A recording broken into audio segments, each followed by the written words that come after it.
used the same 5 steps to paint these 3 trees, even though they look completely different. Let me show you how I did this.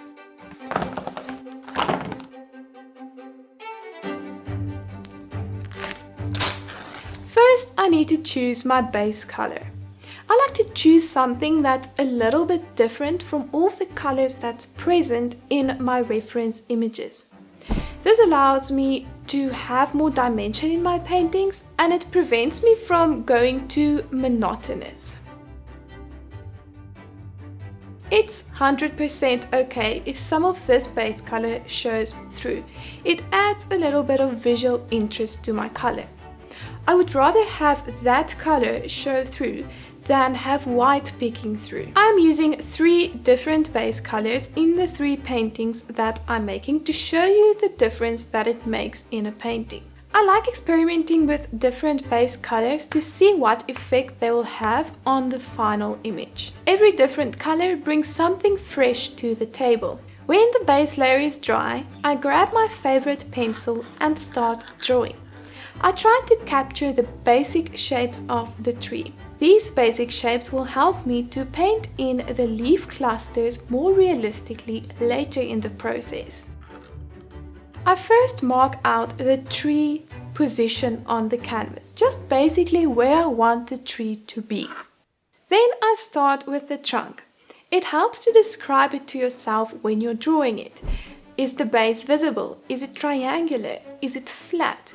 Is the trunk straight or is it crooked? Does it split at the base of the trunk or does it only split higher up? These questions help me to draw the trunk in realistically. When we get to the branches, I keep the same questions running. Are the branches straight? Are they gnarly? Do they intertwine? Do they overlap?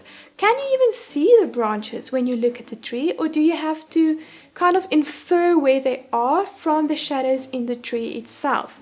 Do the branches point up, or are they parallel to the ground, or are they a little bit droopy? The last thing to draw in are the leaf clusters. Now, I don't like drawing in every individual leaf because honestly, that will take forever. So I try to see where the leaves form bunches. And these bunches I try to describe to myself. Are they roundish? Are they oblong? Are they geometric or some other shape? How can I best capture their basic shape?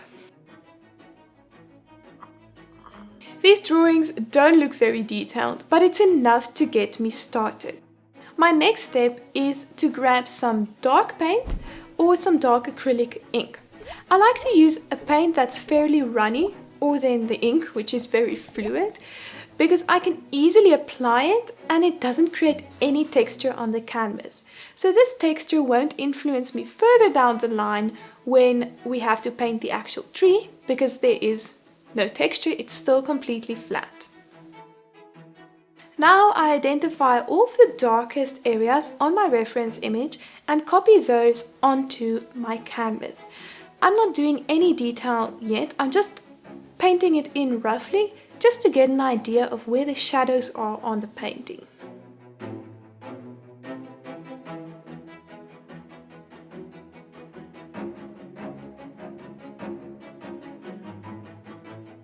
I also like to plot in some key waypoints, especially if there's not a lot of shadows on the painting itself.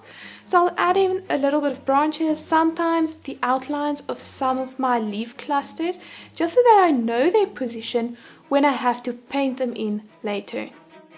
Adding in the background is pretty easy. For these tree paintings, I didn't focus on the background at all. So I just tried to keep it kind of rough and blur the background a little bit. Sometimes I will go ahead and add a completely different looking background to an image to make the subject pop, but we're not doing that right now. When I paint the background, I paint over my lines a little bit. This is just to make sure that I have adequate coverage of the canvas. I don't like adding the background in when the subject is already painted. It's a little bit difficult for me to do that and to match the color again, so I try to do it properly the first time. I also like to add at least 2 layers of paint to my background because I don't like it if I can see the paint layer underneath showing through. The only place where I want that layer to show through is when we're painting the actual tree. I start by painting the basics of the branches and the trunk. I use only 2 colors for this, a darker color for the shadowy areas of the branches and a lighter color for the lighter areas of the branches. I'm not adding a lot of detail in now because some of these branches will be covered in leaves later, so I like to add the detail when we're finished with the leaves if I feel that there's detail necessary. To paint the leaves on the tree, I work in shades of green. To start off, I mix a dark green by mixing blue, yellow and a little bit of red to darken the color, and then I apply it over the areas that I've previously marked out. So all of the areas that I painted with black acrylic ink in the previous step, I now paint with a dark green. I like to experiment with different brushes when painting trees, so I'm using 3 different brushes in these paintings that we are making. Every brush has its own effect, and I found that oftentimes brushes that are a little bit older and weathered work great for painting trees, but you need to experiment with your own brushes to see what they can do for you. Now I'm mixing a mid-tone green. I'm mixing blue and yellow for this, and then I like to add a touch of white to make it a little bit more opaque, and also a little bit of red just to bring the saturation down a little bit. I cover most of the mid-tone areas with this and most of the lighter areas with this color.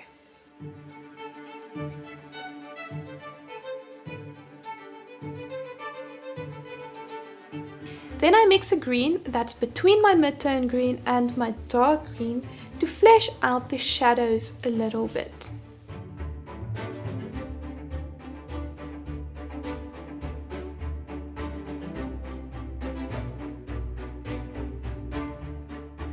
After that, it's time to mix the lightest green to just highlight a few leaves here and there, which will create the illusion of texture.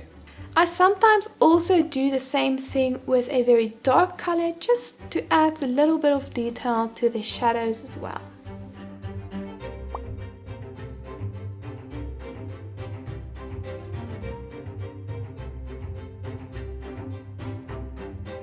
After this is done, it's time to go back to the branches. This time I'm using my small round brush and a dark brown color to just lift out some of the branches.